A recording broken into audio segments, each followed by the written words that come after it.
새벽에 소리가 나가지 않았다라는 소식을 듣고 여러분들을 위해서 다시 설교 말씀만 녹화해서 송출해 드리도록 하겠습니다. 오늘 담임 목사님과 함께하는 공동체 성경 읽기는 잠언 20장에서 22장 말씀입니다. 잠언 20장의 말씀은 다양한 삶의 정황 속에서 경건하게 살아갈 방법들을 교훈하고 있습니다.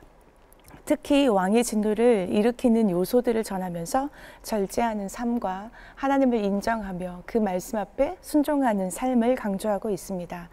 절제를 해야 하는 것에는 포도주와 독주가 있고 다툼과 지나친 수면, 험담에 관한 것입니다. 하나님의 주권에 대해 인정하고 순종해야 하는 이유는 우리의 내면을 감찰하실 뿐만이 아니라 우리의 발을 인도해 주시는 분이시기 때문에 그렇습니다. 21장은 의인과 악인을 대조하고 있습니다. 마음을 감찰하시는 하나님은 공의와 정의를 행하는 것이 제사 드리는 것보다 여호와를 기쁘게 하는 일이라고 말하고 있습니다. 악인의 결국은 공의의 심판을 받아 소멸할 수밖에 없고 공의와 인자를 따라 구하는 자는 생명과 공의와 영광을 얻는다라고 전하고 있습니다. 22장은 재물과 명예, 은총과 은금, 겸손과 거만, 게으름과 성실 등을 이것들은 선택해야 할 대상이다라고 전하고 있습니다. 무엇을 선택하며 살아가느냐에 따라서 우리의 인생이 좌우된다라는 거죠. 4절에서는 겸손과 여호와의 경외함의 보상은 재물과 영광과 생명이고 5절에서는 패역한 자의 길에는 가시와 올무가 있다라고 말씀하고 있습니다. 그러므로 잠언은 마땅히 행할 길을 아이에게 가르치라. 그러면 늙어서도 이것을 떠나지 아니하리라 라고 교훈하고 있습니다. 오늘 여러분과 함께 나누고 싶은 말씀은 잠언 22장 29절 말씀입니다. 맨 마지막 절 말씀인데요. 제가 읽겠습니다. 내가 자기의 일에 능숙한 사람을 보았느냐? 이러한 사람은 왕 앞에 설 것이요 천한 자 앞에 서지 아니하리라. 아멘. 대한민국에 사는 청소년들에게 꿈이 무엇이냐고 물으면 많은 친구들이 돈을 먼저 생각합니다. 또 돈을 많이 벌어서 마음껏 놀러 다니고 싶다라고 합니다. 워낙 놀지 못하게 만들고 공부에만 집중하게 만들어서 나오는 결과물인지도 모르겠습니다. 이 말의 의미를 파헤쳐 보면 일에 대한 오해가 있어 보입니다. 일에 대해 부정적인 이미지를 가지고 있는 것 같습니다. 마치 일하지 않고 놀기만 하는 인생이 성공하는 인생이고 행복한 인생이라고 착각하는 것 같습니다. 워낙 놀지 못하게 만들고 놀아도 불안하게 놀고 자연에서 함께 놀지 못하고 모니터 앞에서만 혼자 놀다 보니 한편으론 그럴 수밖에 없다라는 생각도 듭니다. 하지만 인간은 일하지 않고서는 행복한 인생을 누릴 수가 없습니다.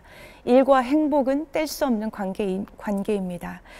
인간은 일하면서 땀 흘리면서 삶의 의미와 보람을 찾고 경험하는 존재로 창조되었기 때문에 그렇습니다. 창세기를 보아도 세상을 창조하시며 열심히 일하시는 하나님을 만날 수 있습니다. 하나님의 형상으로 지음받은 인간에게 생육하고 번성하라 하시며 땅을 가꾸고 모든 생물을 다스리라고 하셨습니다. 부지런히 일하고 땀 흘려 수고하라는 말씀입니다. 창세기 2장 15절에서 여호와 하나님이 아담과 하와를 에덴 동산에 두신 후에 그 땅을 경작하며 지키게 하셨다라고 기록하고 있습니다. 경작하게 하셨다라는 것은 하나님의 창조의 섭리와 맞물려 있습니다. 곧 일하도록 창조되었다라는 것입니다.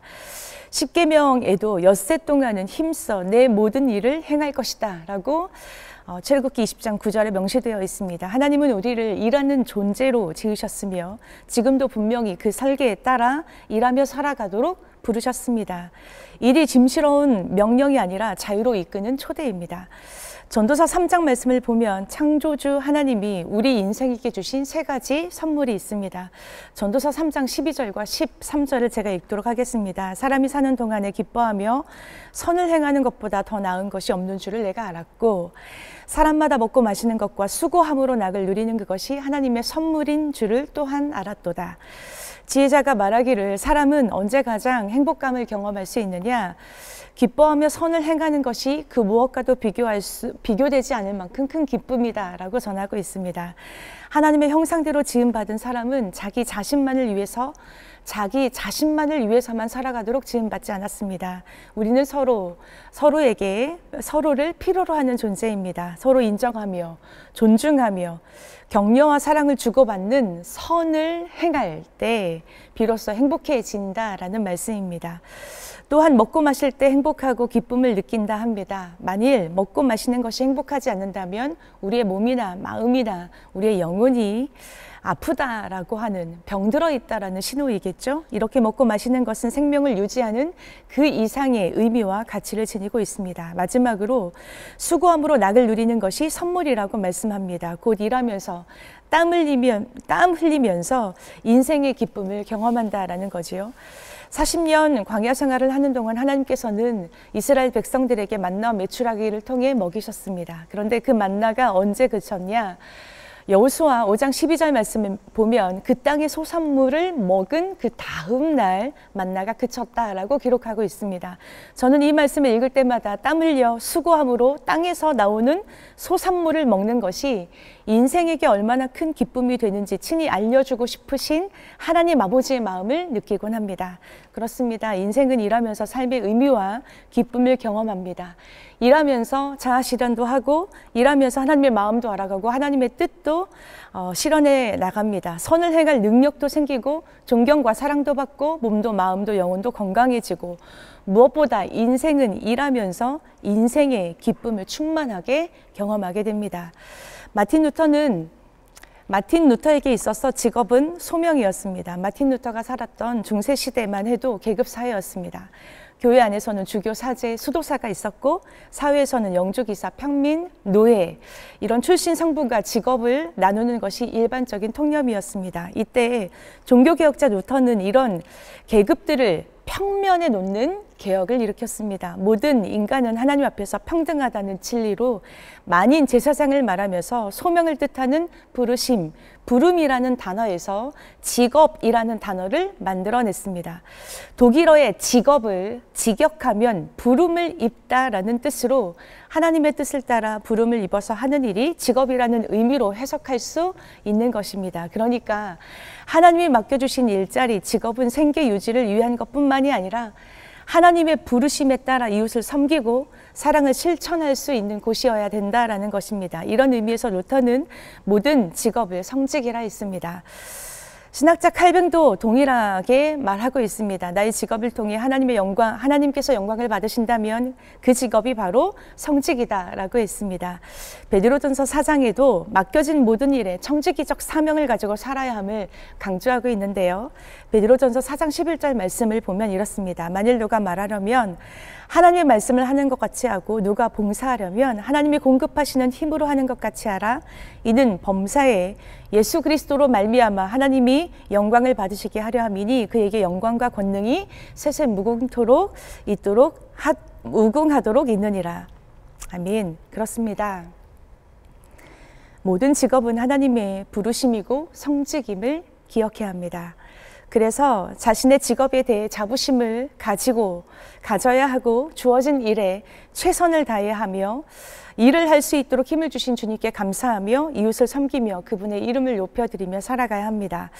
오늘 잠언 말씀, 읽은 말씀 22장 29절 말씀을 보면은 네가 자기의 일에 능숙한 사람을 보았느냐? 그런 사람들은 왕 앞에 선다라고 하였습니다. 그 일이 어떤 일이든 주어진 일을 잘 해내면 존귀 여김을 받는다라는 것입니다. 존귀와 존경은 무슨 일을 하느냐에 달려있지 않고 그 일을 어떻게 하느냐에 달려있다라는 말입니다. 간혹 우리 사회는 돈에 가치를 두고 사람을 평가하는 경향이 아주 다분합니다. 돈을 많이 버는 직업을 가지고 있으면 그 사람을 존대하지만 그렇지 않으면 무시합니다.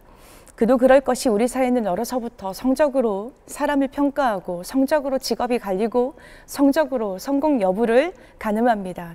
재산의 정도가 잘 산다라는 기준이 되었고 인격의 잣대로 작용되었습니다. 그래서 우리나라 사람치고 열등감이 없는 사람이 단 한 사람도 없습니다.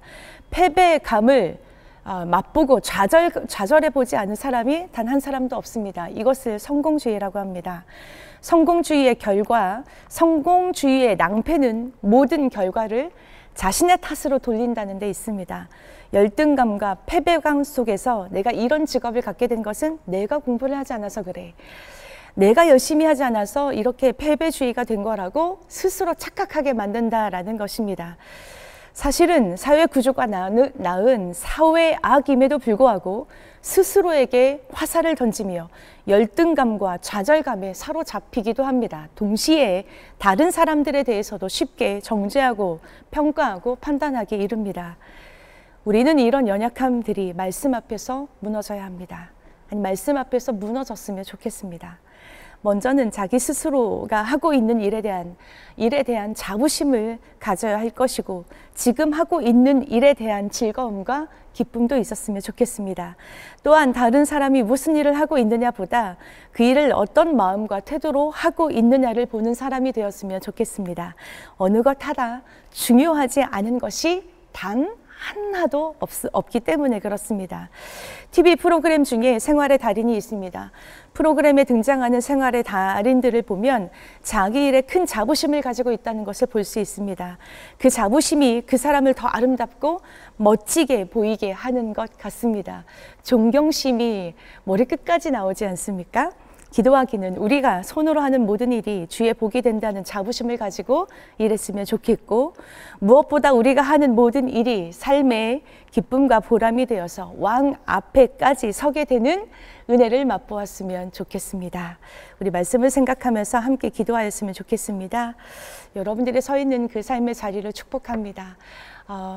직업의 그 자리, 서 있는 그 자리에서 하나님의 나라를 일구어가는 그런 저와 여러분 되었으면 좋겠고, 직업의 현장을, 일터를 위해서 함께 기도하는 시간이 있었으면 좋겠습니다. 함께 마음을 모아 기도하겠습니다. 사랑하는 주님, 감사합니다.